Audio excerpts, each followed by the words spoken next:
अकोल्यात एका प्रशासकीय प्रकरणाने गंभीर वळण घेतले असून ग्रामीण रुग्णालय लोहो जिल्हा यवतमाळ येथील सहाय्यक अधीक्षक प्रमोद देंगे यांनी आपल्या निलंबनाबाबत प्रशासनावर गंभीर आरोप करत आत्मदहनाचा इशारा दिला होता।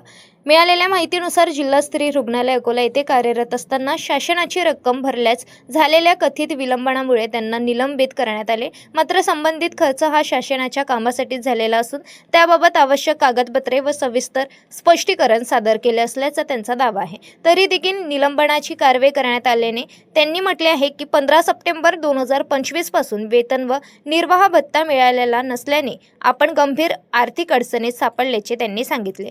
तसेच सुमारे 4,51,000 रुपये आणि 42,000 रुपयाची रक्कम परत मिळाली नसल्याची तक्रारही त्यांनी केली आहे।